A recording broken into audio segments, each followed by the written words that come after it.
कंसचारूढमर्दनं देवकी परमानन्दं कृष्णं वन्दे जगद्गुरु गुरुर्ब्रह्मा गुरुर्विष्णु गुरुदेवो महेश्वरा गुरुर्साक्षात् परब्रह्म तस्मै श्रीगुरुवे नमः। ॐ वसतो मा सद्गमय तमसो मा ज्योतिर्गमय मृत्योर्मा अमृतं गमय। ॐ शान्ति शान्ति शान्तिः। ॐ सहना भवतु सहनौ भुनक्तु सह वीर्यं करवावहै तेजस्विनावधीतमस्तु मा विद्विषावहै। ॐ शान्ति शान्ति शान्तिः।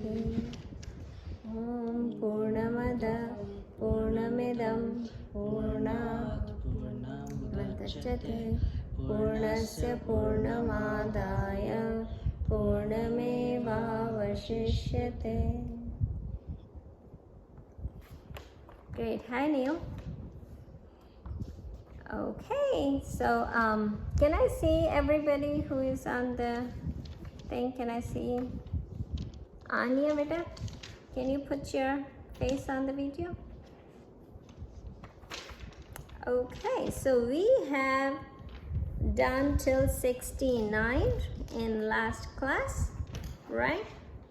So what we're gonna do is we're gonna start. You remember 69 was a little bit tricky words, right? You remember what was it? Anybody can tell what 69 was?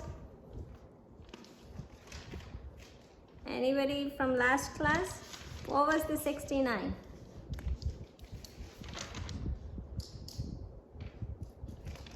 Anybody remember 69? It was a little different, right? What was it, Areha? It was like the enlightened people. Wasn't it that one? Where the normal people, they weren't aware when they were sleeping. The enlightened people were aware the whole time. So they knew it was happening. And you gave the example about the rope and the snake. Mm-hmm. That's true. So what Reha said that, you know, the enlightened people have awareness all through their life. That's what it was. And then there was an example of snake and rope that we discussed last week, and that's true. So it was more about that the people like us who are unenlightened. There are enlightened people, there are unenlightened people. So what is night for us enlightened people? It's a day. And what is day for them? It's night for us. And that's what we explained in the whole entire shlok. But you know, it sounds little, you know, are they like how Sane said last time, that do they sleep when we are up and do they wake up when we are sleeping? Is that how it is? But that's not the meaning of it. There is a deeper meaning to it, right? So it was more about that when it is like when we are very active, we are in action, doing everyday work, at that time, enlightened person, what do they think? That this is just a dream. As we sleep in night and we dream, this action that we are doing, though they do actions too, it's not that they don't do action, they are not just sitting. Krishna Bhagwan, all through his life as a Krishna Bhagwan, he did action every single day. He ate, he talked, he walked, he, you know, put the, you know, battle strategy together. He did everything. But for him being enlightened, it was that he was aware that this is not real. What was the real self was consciousness, right? So for unenlightened people, this is what it is. Oh, this is my life. This is what it is. Other than this, there is nothing. This is my mom. This is my dad. This is my family. This is my house. This is, so we live in this dream. Unenlightened people live in the dream, right? It is a dream for enlightened person. So that's the difference with about day and night, right? They think that this is a night. Everybody is sleeping and dreaming. Now, on the flip side, when it is night for us, when we are all sleeping, means we are all ignorant. What the knight stands here in the next example is when it is all ignorance. So we are sleeping in this ignorance, we don't know anything. At that time, enlightened person has all the brightness of this knowledge, that they are just the consciousness, they are not this body, mind and intellect, right? So that's the difference between an enlightened person and unenlightened person, right? So Krishna Bhagavan divided that what is day, what is the knowledge that they have. With that knowledge they can figure it out that the daytime, every action, all these worldly thing that we do, it just kind of dream, it comes and goes. But real self is us as a consciousness. And at night, when everybody is ignorant, they don't have the knowledge of it, at that time the enlightened person has a knowledge of what they real are, what is the real they are. So that's what we studied in shlok number 69. We started verse 70. We actually we actually read 70, but how about we do one more time, start with 70 and then we will do 71 and 72. So everybody, can you open? What is it? What page is it? Can somebody help her with the page number? I don't have the same book. So where is the shlok 70 in your book? Can you tell here?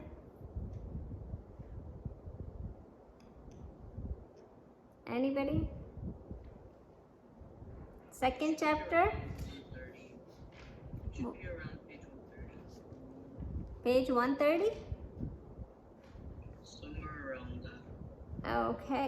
Can you pull up the book, Neil? Do you have the book? I'm at 30. What is it? I'm at 130. Okay, who has the book? Hey guys, Nishi, you have the book? It's 127. 127. Okay, so page number 127, and it will say 70 on it. Shlok number 70. Okay, so we will recite that shlok. We will do 70 and then we will move on from there. Oh yeah. You got it? Okay. Reha, you can do that? 70. Yeah. We'll start with 70. Apuryamanam achalam pratishtam. Apuryamana achalam pratishtam. Samudramapa pravishanti advat. Samudramapa pavishanti advat. Tatvat kamaya pravishanti sarve. Tatra kamaya vishanti sarve.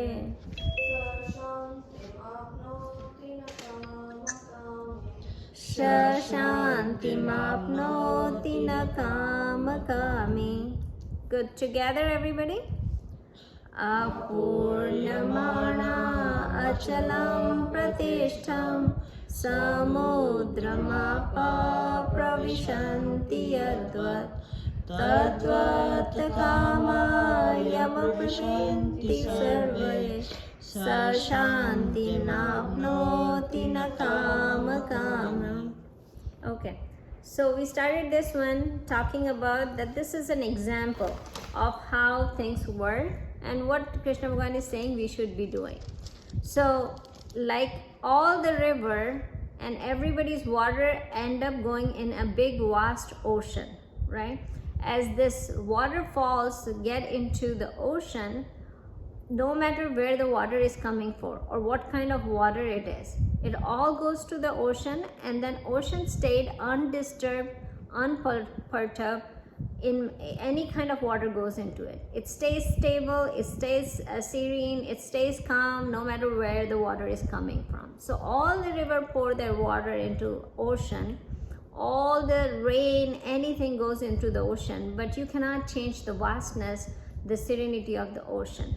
The same way, if all these desires flows into us and the person stays calm and undisturbed and unperturbed, that's where this Sthitta Prajna person comes out. So this person stays unaffected by all these desires that are coming, throwing to him, but he doesn't get disturbed.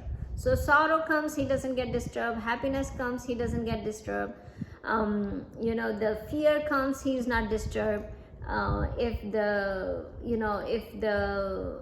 fascination comes, he's not disturbed. So this person is Sthita Prajna, which doesn't get disturbed by all these different kind of things are flowing through him by the world, right? So the example is river get disturbed, right? River has flood coming if you pour a lot of water into it. River can dry if a lot of heat comes in. So river is kind of the person, unenlightened person. But the enlightened person is like an ocean. No matter what comes through it, what goes away through it, it still stays undisturbed. Right? So that's what it is talking about in the shlok. And he's saying that you don't have to give up the desires. It just stay calm. You don't feel any disturbance with coming and going of all these worldly things that come and goes. That's what he's giving. So even the person is actively, it doesn't say that you stop doing anything, right? It says that you have to do. So actively involved in world means actively having friends, actively talking to somebody, actively doing things that is needed, that is his duty to do, right? Earning money, that is his duty to earn money for the family. He does do all these things, but if the ups and downs come in the life, he doesn't get disturbed. Let's say he has a lot of money and somehow somewhere something happens and the money is not there. He's not worried about if the money is not there. He doesn't get disturbed. His life doesn't get disturbed with it, right? Or if he gets a lot of money, he doesn't get disturbed with that either, and doesn't get impacted by, oh my God, I have so much money, I'm so proud that I got money. So he doesn't go in the waves of up and down. He stays stable, he stays calm, no matter where he is, what he is doing, right? So that's what he's explaining here. Now he says that no anxiety, no fear, no attachment, nothing can impact this person, right? The shlok says that no attachment also gets to it, right? So people don't get attached, like as I mentioned, that if person gets money, they don't get attached to the money, right? They don't get attached to somebody that, oh my God, this has to be my friend. If she is not my friend or he is not my friend, I'm very sad. He doesn't go through this. If they are friend, they want to be a friend, they want to talk to me, it's good. If they don't want to talk to me, that's okay, good too, right? It's their wish, but they don't get disturbed by that, right? So attachment, when we talk about attachment, it doesn't depend on how many number of attachments you have. It depends upon if you are attached to even one single thing, right? If you're attached so much to one single thing, it impacts your thought process. It doesn't matter, you have to be attached to 10 different things, right?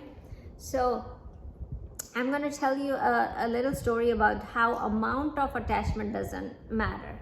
So there was Raja Janak, who was Sita's dad, if you have read Ramayana and everything. So Janak was one of the person, big example of an enlightened person, being in household, being a king, being an emperor, having kids, having wife, doing all these work for the all the citizens and everybody. He was working hard, emperor, but he was still enlightened, right? So this was the king, and one of the saint was Sukadeva. Sukadeva was a saint who did not have any possession, nothing. He did not had anything, no house, nothing. He was roaming saint. He goes from house to house. People give him food to eat. He will eat the food.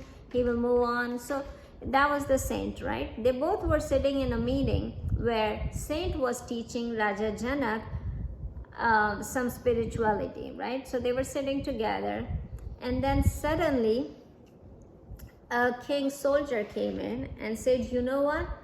We have a palace where there was a lot of our whole money, your whole money that you owned was there, and it got into a fire, right? Now it has a huge fire there.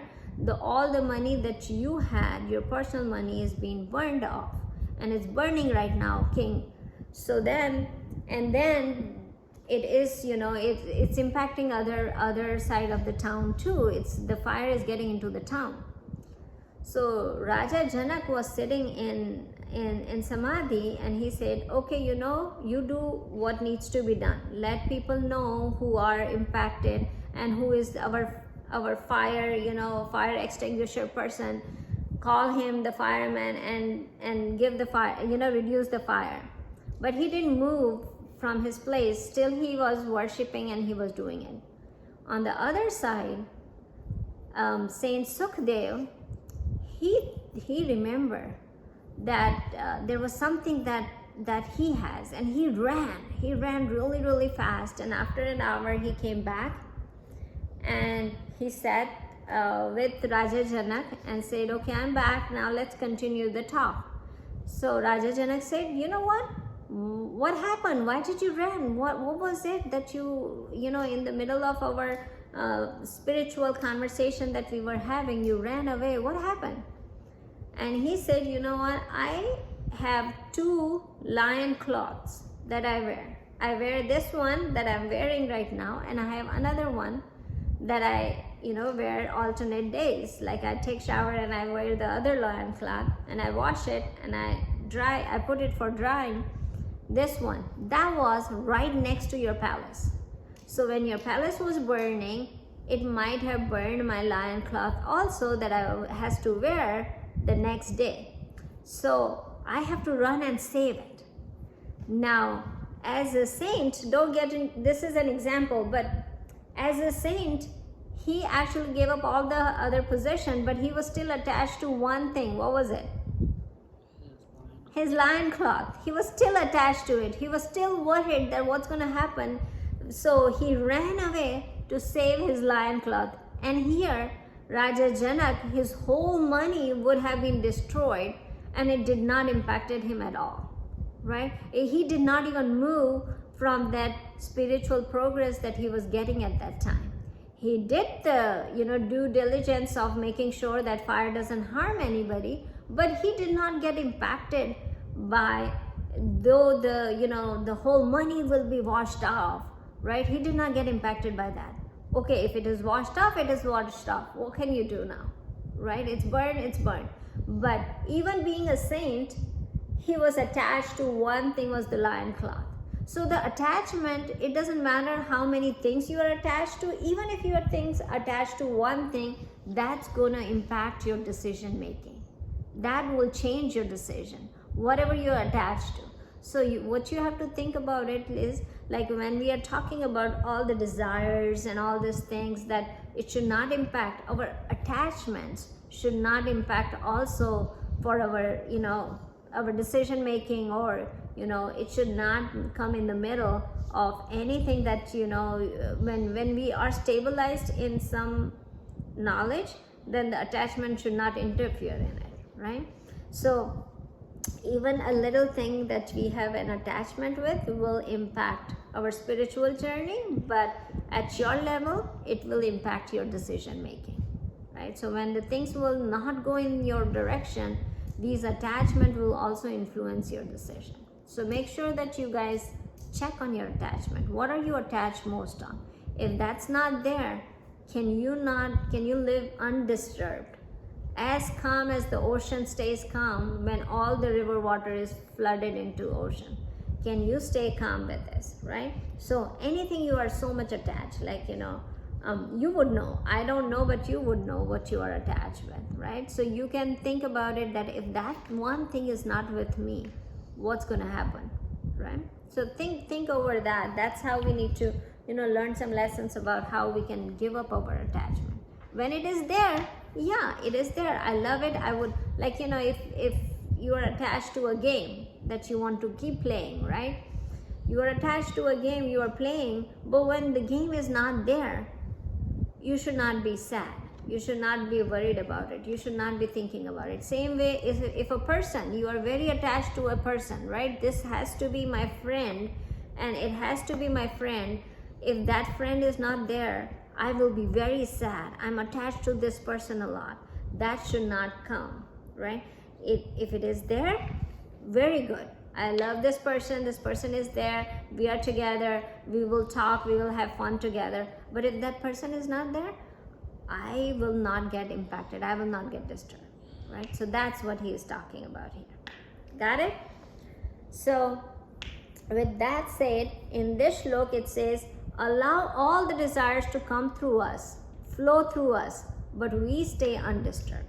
We stay unperturbed, we stay, nothing is going to happen to us, we keep moving, keep going in our life, right? So that's what it's saying. And that will attain peace. So when we are at that level, you can attain peace. And when peace is there, what it leads to? Peace leads to happiness, right? So if peace is there, happiness will come, right? So that's how it is related to each other, right? So okay, we're gonna move on to 71.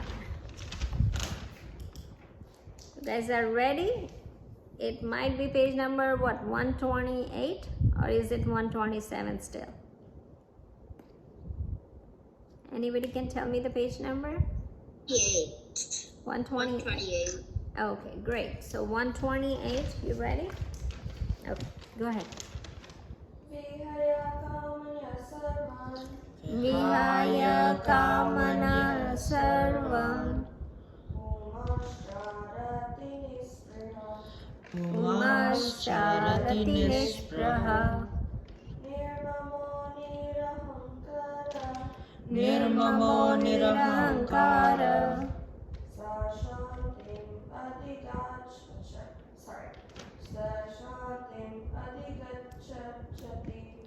Shantim adhigacchati. We're gonna sing together.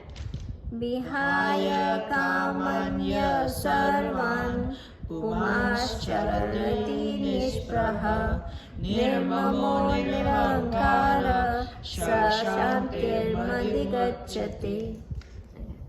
So in this now it says a different thing, right? First in 70 we talk about like, let the desire come through us, let it flow through us, and we stay unchanged, and that will attain peace, right? Here it says that give up all the desire. Running out of the time. Give up all the desires, right? It says when you give up all the desires and you stay, when you are without the ego and without the possession, that's when you get peace, right? So now in this he's extending to the next stage. So he's saying that now he talk about that allow the desires to flow through you. Allow the desires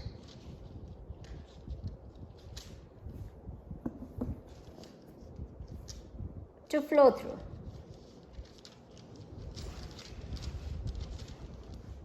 You stay undisturbed, right?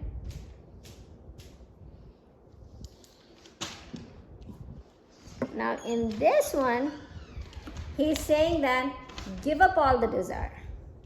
Wait, so Number one was slok number 70. right? Right? So allow the desire to flow through us. Like let the desires come. Let it come. Flow through it. You stay unimpacted. You don't worry about it, right? Now, the second one is give up the desires. So the 71 is saying give up the desires, right? So what I understand is first you have to go through this stage. Until you don't go through this stage, you cannot achieve this stage.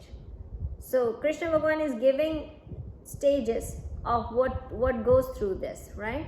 So first stage is allow the desires to flow through you. The second stage comes that give up all the desire. Now in this shlok he also mentioned that the person is without ego and no possession. That attain peace. So these two are the process of attaining peace. So stage one is allow the desires to flow through you. The second stage is give up the desire and stay without ego or possession of anything. right? Possession of any material, physical possession, whatever possession you have. So he's talking about two different things in here. I think this is the advanced stage and this is the initial stage that he is talking about. Yes, Sanay? What does that say on the board? Allow the desires to flow through. That leads to undisturbed. And stay undisturbed. Sorry. Allow the desires to flow through and stay undisturbed. That's how you attain peace. The second part is give up the desires, stay without ego, and that's how you attain peace. Right? So you got that? So those are two processes that he wrote about how to attain peace. Now, let's talk about something that here it is mentioned, ego. What does ego means? Right? Let's take that one. So, in a regular definition, we will say ego means, oh, that person has a lot of ego, means that person is, being full of himself, right? Ego means, oh my God, that this person is so intelligent, he thinks that, oh, I'm the most intelligent person in the world, right? That's an ego, right? Or I'm the most beautiful person in the world, or I am most wealthy person in the world, right? So these kind of ego, right? That's what we understand. When somebody says, oh, this person is very egoistic, he has a lot of egos, that's the ego he's talking, that's the ego that we discuss in the regular language when we talk about ego, right? So in this, it doesn't stand for that ego. That is basic moral thing, right? You should not be egoistic, right? That in our language we will say, hey, the person who has big ego, I don't like those kind of person because they're full of themselves, they think about themselves a lot. That's not a good thing to do, right? But even good person, like a person who is really good, if they say, oh my God, I'm the best person in the world, I'm so humble, I'm so good, is that an ego too? Yeah. Right? It's a kind of ego too, right? Oh, I'm the best one, I do such a good things, I do such a good work, I'm the perfect person in the world. That's ego too, right? Now here in Gita, ego doesn't mean that, right? In Gita, ego is I. The body-mind complex system, that I is ego, right? So ego is equal to I or I, a small I or a capital I. So ego is I in Gita, right? Now we talk about, so what is I? We are talking about that, okay, this body, mind and complex. So if I tell you that I, what define I? How would you define I? Anybody?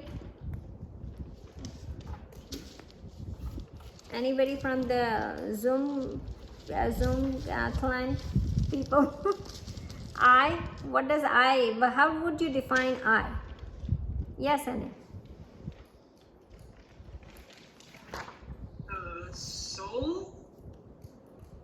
That's true, but in the regular language, how would, if I say, who am I? Like for you, if you ask who am I, what would you answer for that? Like, in the regular, the body, like, yeah, the body, the mind, and intellect? Yes, you're right. So, Sasha, what would you say? Good job, Sana. I as in myself. Yeah, I as in myself, right? That's what you will answer. Yeah, Karnu.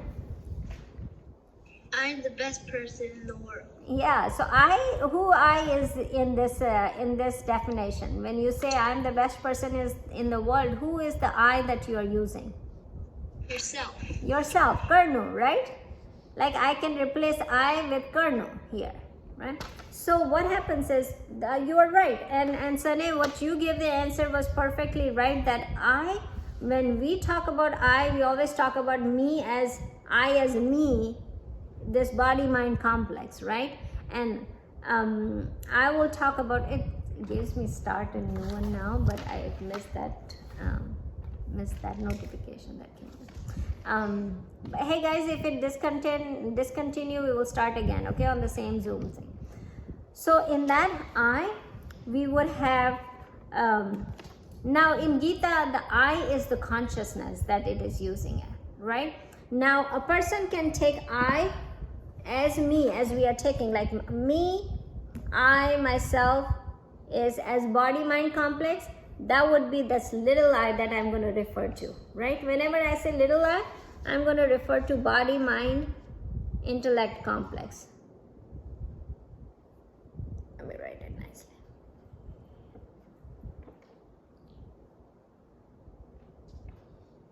Body mind intellect complex. And when I use a bigger I, a capital I, that means consciousness, soul. Let me write this smaller. Right? So that's how we differentiate I. Now what is it saying without? He's talking about without ego, means without this little I. Right? The person who moves on from this little I to the bigger I, that's the person when he gets the peace, when he attains the peace, right? Now how can we go from little to bigger I, capital I, right?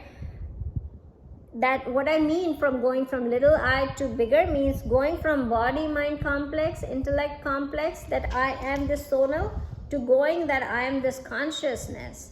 How can I go from this to this, right? That's the important thing, because he is saying live without this little I. Come out of this little I and go to the bigger I. That's what he is mentioning here. So now how can I go? So I would say there are two things that you can do to come out from this little I, go to the capital I. The first thing is, think about that you are, did I miss anything here? Okay.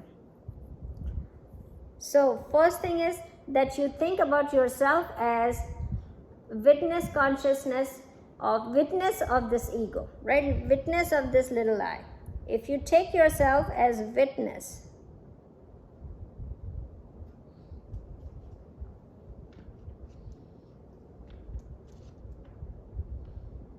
when you start thinking that I'm the witness of this little I, like the I that I'm sonal, it does finish.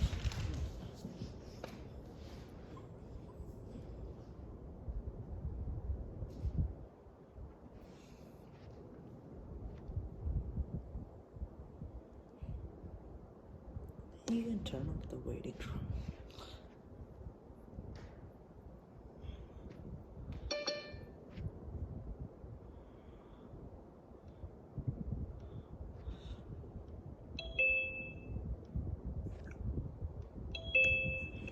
Yes. What just happens?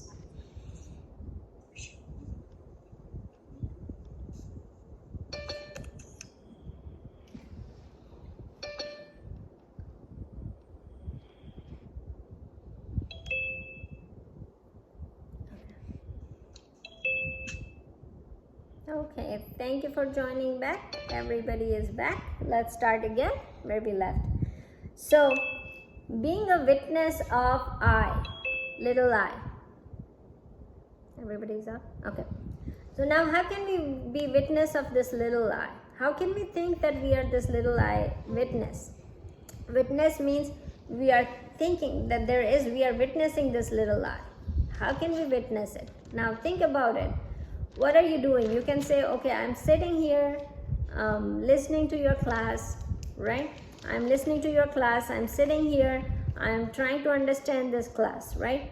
This I, one more time.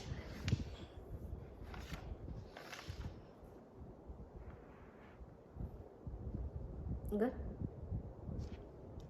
Yeah. So this mind-body complex, right? If you think about it, right? This mind, this eyes, this body is listening to this class, sitting here, right? Without awareness, without consciousness, can this thing happen? No. If you don't have a consciousness in you, but you have body, mind, and intellect is sitting here without consciousness, can they still listen to this class? Can they No. still understand this class? No, right? So the consciousness is witnessing this class. This consciousness is witnessing this body, mind and intellect that is listening to this class. So if we want to move from I to bigger I, what we have to think is that we are witnessing this body mind complex. So then what happens is we go a step behind and say, okay, what are we then? We are this awareness, we are this consciousness. We are not this body, mind, intellect. We are this consciousness who is witnessing this body, mind, intellect, listening to this class. Right? So that's the one way to go from I, little I, to bigger I. Now I'm not this little I because I'm not this person, right? I'm this consciousness that is witnessing me sitting here, talking to you. That there is a consciousness awareness in me that is making me talk, that is making me sit here. It's not my mind body complex is doing these things, right? If my consciousness is not there, what's going to happen? Will I sit here? No. Will I talk? We will not, right? So there is a consciousness that makes us work. So then I'm not this body mind intellect that tells me, right? So this I is not me. So there is a consciousness, a capital I that is there, that is witnessing this body, right? The first thing, how we can move from I to I. The second part is, if we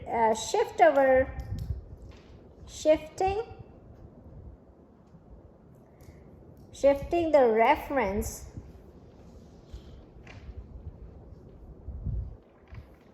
to capital I. Shifting the reference to capital I. Now what does that mean? You will say, well, I couldn't understand what reference.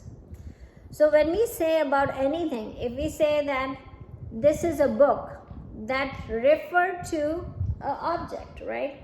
Let me say, if I say this is a pen, right? That refers to this as a pen. There is an object, right? That I'm saying that this is the pen. So it refers to the pen, right? When I say I, then there is a reference to it. I say this body, mind, intellect is I, right? So it refers to this object. Yes, Karnu?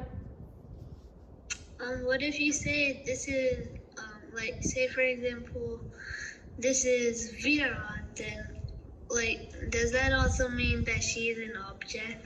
Yes, that's what, when you think her as a body-mind complex, then it becomes an object to you, right? Okay. But if you think her as a consciousness, then she becomes a consciousness that is same in you, same in her, right? But if you think that, then it becomes an object. Very good question, Karna. So now shifting the reference to I, when the reference comes, when anybody says yourself, when you shift your thinking, the reference goes to the consciousness, then you can go from little to capital I, right? So shifting the references. Whenever I refer, if I refer to an object, then that's what it becomes, right? I'm referring to this pen, then it becomes a pen, right? So if I keep on thinking that this is I, then what's going to happen is this object that is mind, body and complex, it stays with that, right? But as soon as I change the reference to that I means this consciousness, then you easily move from a little I to the capital I, right? You understand? So when he is talking about stay without ego, when he talks about staying without ego, or give up all the desires, stay without an ego, means stay without this I that you are thinking about yourself, the little I that you are thinking about yourself, right? So did you guys get the meaning how the I can change from one little to capital, right? So there are two ways we can do it. Now think about it. One more thing that I want to do. I is function of mind when we keep that as mind-body complex, right? So when we say that this I, if it is function of mind, then when mind is working, I should be there, right? If it is a function of our mind, because mind think this is me, right? That's how I refer to it. So it is a function of the mind, right? The little I is a function of mind. So then when mind is there, I should be there. But when mind is not there, I should be there or not? I will not be there, right? Which eye are you talking Little one. Stay with the little I right now, right? So if mind is not working, I should go away, right? I should go away. So then when we go to sleep, what happens? There's only capital I. There is only capital I. Do you think when you go to sleep, do you still every time you remember that you are this Sonal or this Sane all the time or this Neil all the time? If you're dreaming, then you. Do you? Yeah, but you go to deep sleep. Do you remember anything? No. Do you remember that who is your mom, dad, who is your, this is my house, I live in this state, I live in Texas. Do you remember all those things when you are in deep sleep? Right? Mind goes away, I goes away. That little I, right? It goes away. Even don't worry about going to deep sleep. Even if you are intensely doing something, very focused. Let's say you are playing some game, very focused. Do you in the middle remember that you are this man in this body-mind complex? Do you even think about it? The neurosurgeon who is doing a deep brain, neurosurgery, in the middle of that deep, focused surgery, would he remember that I am this doctor, neurosurgeon who is doing this surgery? If he does it, the flow will go away, right? You play a music, a really rhythmic music that you are playing, and in the middle of the music, would you think, oh no, this is me playing the music? Would you even think about that? If you start thinking about that, what's going to happen? You mess up. You will mess up, right? You will not flow through the music, right? So even when you are focused, this little I goes away, right? Forget about deep sleep. Deep sleep, the little I goes away. There is no little I in deep sleep because you don't even know where you are sleeping, right? Sometimes when you wake up, sometimes it takes a minute to remember. Oh, low battery, Raja. Go get the charger. So in the deep sleep, when you are sleeping deeply, right? When you wake up, sometimes it takes 2 minutes to us to realize where are we, right? Am I in my own bed or am I in this thing? That happens, right? So think about that when mind is not there, the little I goes away. Something that goes away, is that a real? So something that goes away, is that a real? Yes, sir. There is an extension in the computer. Can you get that extension too? That's not. Huh? That's not. There is an extension sitting on the computer. That's not. It's a different. That's not. The plug will be same.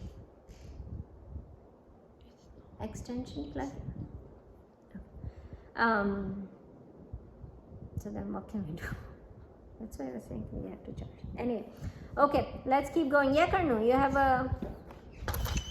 Yeah, but like, what if it's like a lollipop and it dissolves? What is that? Like, what if it's a lollipop and then it dissolves? In what reference, Raja? Like, how you said that, like, if something disappears, like a lollipop, it dissolves, but it kind of disappears. It's just... Yeah, so it's not real, right? It goes away. Krishu, there is an extension cord sitting right next to the computer. It's a different charger. I know, but you put It the whole doesn't plug work in the the extension. same. You are not understanding. The plug is same. No, it's not. This is an aftermarket plug. It's not an Apple plug. Apple plug की बात नहीं है बेटा. Extension cord है. Oh, like that? Yes. Can you get up and get it? Take उसको नहीं मिलेगा. Can you go get it? The extension code is different. Okay, guys. So what happens is something that goes away and comes back, right? It dies off. It comes back. Is that a real thing? You remember in Shlok 16 we read that the real thing never exists. The unreal thing never exists, and the real thing never goes out of existence. You remember that shlok? It's behind the computer, he will not find it. So can you get up and go? So then what happens is, so when little I is not real, it's not, it comes and goes, right? When we are sleeping, it goes away. Then it comes back. When we are really, really focused, it goes away. Then it comes back, right? So the same way, then it is not real. But does the consciousness goes away anytime? Even if you are focused, non-focused, you are sleeping, does the consciousness goes away?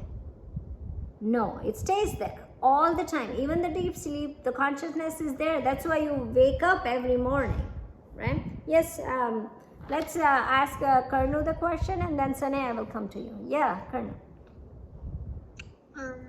I don't think I was here whenever we did Shlok 16. I know. And also, like how you said, real things don't go out of existence. There are some things that actually went out of existence, like a dinosaur. Like what? Or Tasmanian devil. I mean, not but Tasmanian tiger.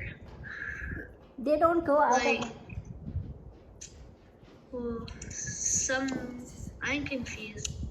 Yeah, I will, so we will talk again about how it comes in the existence and doesn't come in existence, right? So think about this right now, as for us, when we talk about this body, mind and intellect, then it goes away and comes back, right? When we sleep, we don't know the things, right? When we wake up, we get everything back, right? So for a little while, us goes away, right? And then comes back in, right? So, and then what happened is, even if this body-mind complex goes away when we are in deep sleep, right? Does the consciousness goes away? We still have a soul, right? So that's what I'm talking about. So yes, Anya, what's your question? What about when you're unconscious? What about your unconscious for a little while, right? So what we are talking about in that, there is two consciousness there. There is a difference in the consciousness. Here, when we are unconscious, what are we talking about? We are talking about unconsciousness of this body, mind, and intellect. We are not talking about the soul. Did the soul goes away? No. We just use that word because that makes it simpler to explain, right? But the soul doesn't go away. Soul still stays, right? So even in unconsciousness, we still have that part of thing, that awareness, that soul is still in our body. That's why we come back. As soon as that soul goes away, what happens?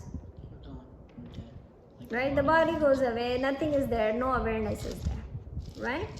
So, good question, Sanay. So, this is how, now, when something comes in and goes away, as we know from the previous lectures, that it's not real. So, what is the real then? The consciousness, the soul, the awareness, that's the only thing that's real, right? Other than that, the little I that we always talk about, it's not real.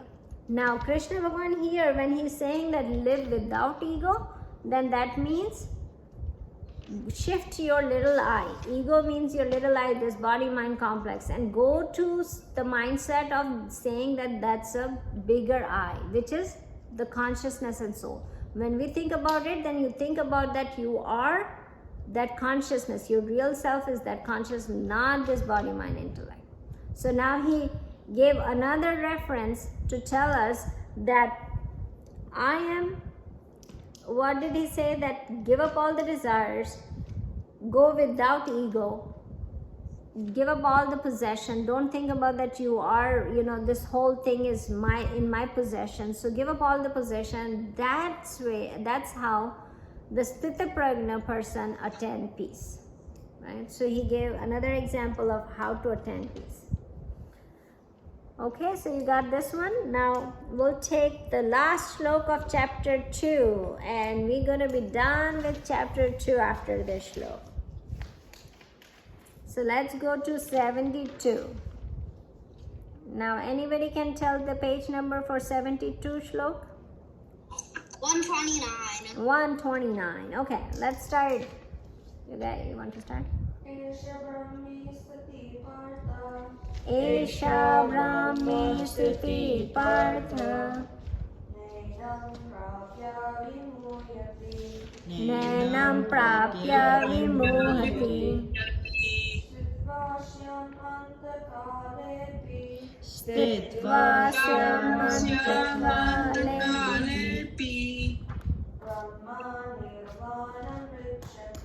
Brahma Nirvana Mrichyati. Okay, we're gonna do it together. Esha Brahmi Sthiti Partha Nainam Prapya Vimuhati Stitva Samantavalepi Brahma Nirvana Mrichyati. Very, very beautiful verse. In this, God is summing up everything together. So what he's saying, O Arjun, this stage, the stage he described, is the enlightened. It's the enlightened person's character. The stage that he says is named as Brahmic stage. Brahmic stage, let me write it.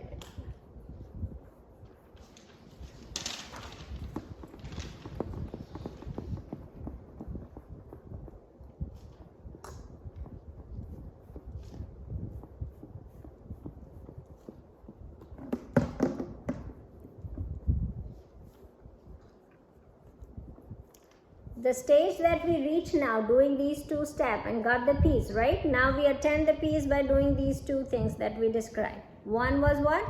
First, let the desire flow through it and we stay undisturbed, right? Stage one. Stage two is give up all the desires, stay without this ego that we have, that we are this little I. So remove that ego, don't have any possession, and that's when we attain the peace. So now after these two stages, the stage that come for any being, that stage is the enlightened stage, right? So he's saying that. So in this shlok he talks about three different things. No, actually 4 different things. So what he talks about, 4 different things. First of all, he talks about enlightened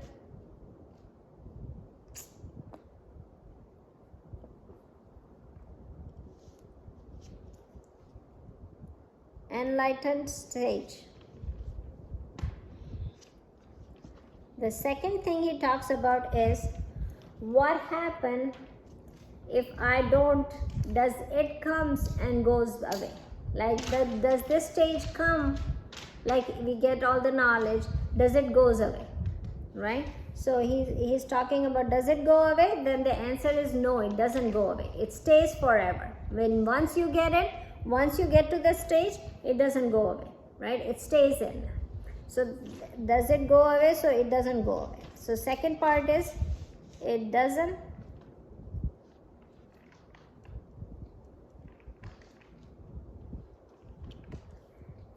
go away. Now the third thing is, actually 3 things were there. It's real. Okay. Yeah, 3 things are. So first thing is enlightened stage. Second thing is when you reach this stage, does it go away? And it says it doesn't go away. The third thing is what happened when we, at the stage of the end stage of our life. So he talks about the end stage of our life.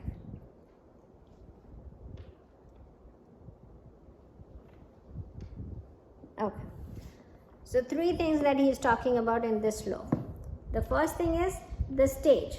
So whatever he described so far, that's the stage of enlightenment, right?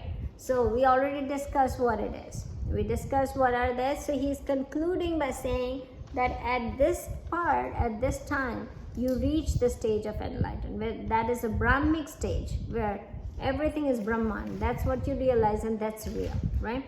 The second thing he says that if once I touch this, Does it goes away, right? And we discussed in last class about the ignorance and knowledge, right? Once you get the knowledge, once the ignorance goes away, does the knowledge stays forever or it goes away? Stay forever, right? Once you are, like, you remember we took an example of learning French in last class. So the ignorance about French was beginningless, right? We found out that the ignorance is beginningless, but the knowledge, as soon as you get the knowledge, ignorance goes away. It ends the ignorance. Though ignorance is beginningless, but getting the knowledge make it that it ends there, right? So there is an end to ignorance. So when the ignorance ends, what happens, right? So when you get all this knowledge, when you get that, you start doing, you giving up your desires, you are not worried about anymore this little I, you are thinking about this capital I all the time. Does that stage goes away in your life when you go back in the world? So God is saying, no, it doesn't go away. It stays with you all the time because you already got the knowledge. The ignorance is gone away. So then that's the end of your ignorance, and the knowledge stays through the life. Yeah, Karno? Did you know in French, rêve means dream? No, I did not. You taught me a new word, river? Yeah, rêve in French means dream. Oh, okay. That's good to know that. It's similar, like different meaning. Same word in English, but different meaning, right? Good, good. Now the third thing he says, it's really beautifully said here. With the last thing, where is this book? Okay. So Antakale means end of the finishing up the life.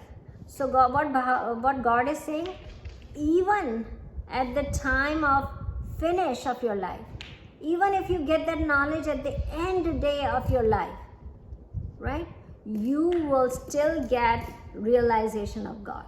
You will still get enlightened. Even if you don't get entire your whole life passed by and you did not get the knowledge, but at the end of your life, even in the end moment when you are about to leave this world, you are dying, then also if you get this knowledge at that time, you straight goes to God. You get God realization, you get nirvana. It says nirvana means you get moksha. Moksha, nirvana, enlightened, you still get enlightened, right? So realizing this knowledge, it's so powerful that you did not get all through the life, but at the end of your life, you get that. You still get moksha. You still go to God, right? Now, what he's saying is that stabilizing, like, it can go through many different steps. You can go through your bhakti part, right? Your bhakti, you are very much devoted to this one God. It has been said that people see God at the end of the, at the end of the life. When they are dying, they see God. They see whatever they worship all through their life, they see that person, that God in their front when they are dying, right? Or this knowledge strikes saying that I am Brahman, I am not this body, mind, intellect at the time of the death. That also give you realization. That also give you moksha. Yeah, Karno? My dad says that whenever you die, you see the death god riding a buffalo. You do, yes. And not just death, God of death. What you see is any God that you worship, right? You worship Krishna Bhagwan, you can see Krishna Bhagwan when you have bhakti in your mind. When you are worshipping Shiva, you will see Shiva Bhagwan. When you don't worship any God, but you realize that you are Brahman, then you will have that realization at the time of death, right?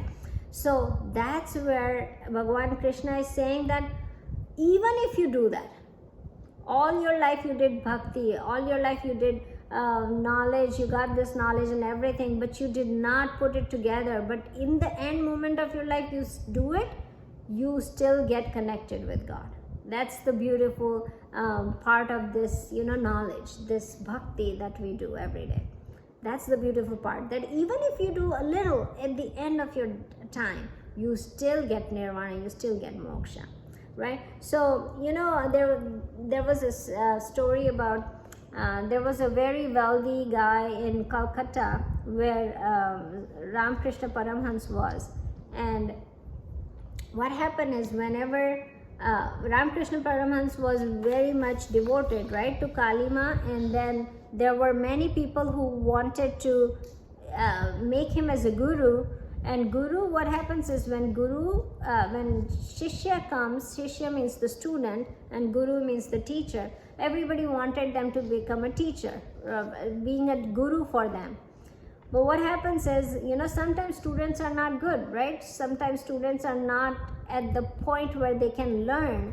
So guru knows that the students are not at the point. So sometimes they say, I don't think so, I can teach you. If somebody is really bad person, right? Can the spiritual teacher can teach them spirituality? No, right? Because he has to actually come to the moral ground first, become a normal person first, and then he can jump into the spirituality. If he is really bad, you cannot make him study the spirituality first. So, yeah. What about that guy who stole stuff and then he became a guru? Yeah, but then he has to go through the process, and then right? he stole stuff and then he didn't go, and then a guru taught him while he stole stuff. Oh, not while he. Like When after. he realized, yes. After. So And he it's the self-realization has to come first, right? So anyway, so this guy, the Kalipad Ghosh was one of the. Let me finish the story, Karnu, and then I will tell you to ask the question. So this guy was very wealthy guy, but he was not so good person, right? He used to come to Ramakrishna Paramhans and said, make me your student, make me your student. So when you make a student, in those days, you give a mantra to student, right? And then that mantra, they keep doing that mala that I taught you a couple weeks ago, right? They do the mala and that's how they get moksha, right? That was the process. So that was a guru mantra, right? That they say. And the process was known as initiation. You initiate your student, that's how the students start coming in your class, and they get the spiritual lessons. So this Kalipad Ghosh, he was really a very wealthy guy, and he wanted to say, no, I want to come in spirituality, I want to learn from you. And Ramakrishna Paramhans used to say, no, you are not ready, I cannot teach you, I cannot initiate you with the mantra and you cannot come. So one day he went and he went to Ramakrishna Paramhans and said, hey, let's go for a boat ride. And he took Ramakrishna Paramhans to a boat ride. And then while he was going on the boat ride, in the middle of the river, he asked his person who was rowing the boat that stop doing it. We are sitting in the middle of the river. And Ramakrishna Paramhans said, why are we sitting here? And Kalidas said, until you don't give me your grace, we are not going to move from here. You have to give me your grace. So Ramakrishna Paramhans said, you are not ready. But he said, no, I want your grace. Now Ramakrishna Paramhans was stuck, right? He has to do something so that the boat can go to the other side. So he said, okay, I will give you the mantra. And he said, no, not that. I want more grace. And he said, okay, you know what? You don't even have to do the mantra. You got this mantra, but you will, even if you don't do it, you will still get moksha. And then he said, no, not this much. I need more. Give me more grace. So then he said, okay, Ramakrishna was tired and he said, what does he want? You tell me what you want. And then he said that when I'm dying, it will be a dark night. When I will be dying, I want you to come and hold my hand and take me with you. That's what I want. I don't want this mantra. I don't want anything. What I want is, when I am dying, when nobody is there with me, I want you to come and take me with you. That's what I want. So, that's the importance of the last moment of our life, right? It is the important that when we are dying, we need somebody to come and take us with them, right? So like how we are, family might be there, not might be there. We don't know how we're going to be ending our life, right? Nobody knows, right? At that time, if God is with me, how great it is. When I'm leaving this world, God is coming and taking me. So this whole spirituality, like it depends on, even at the end of the life, if I get somebody who can come and take me and God can come and take me, that's the best part of my life would be, right? Okay, Karna, what was your question? So yesterday when I was there on birthday, we went to a restaurant and there was a sign that said, before you can become Muslim, Hindu, or Christian, be human first. That's so true, right? That's wonderful saying. Beautiful. So, okay, guys, so by this, we complete our chapter 2. So, what we're going to do is probably next class, whenever it is, let's go through one more time the revision of whole chapter 2. But it's not going to be me speaking, it's going to be you speaking, okay? So, what we're going to do is everybody get ready with your takeaways. What did you learn out of chapter 2? So everybody will get a chance to speak in next class. So make sure you guys prepare yourself of entire chapter 2, whatever you have it, and then we will go through it. Everybody good? Right? So what is your learning out of chapter 2? That's what we're going to be discussing in next class. Good deal. Okay, let's close the class. Vasudeva Sutam Devam Kaushacharunamardhanam Devaki Paramanandam Krishnam Vande Jagadguru Gurur Brahma Gurur Vishnu Gurur Devo Maheshwara Guru Sakshat Parabrahma Tasmai Shri Guruve Namah. Om Krishna Arpanamastu. Thank you guys for attending. Take care. Bye. See you again. See you next Sunday. Next time. Bye.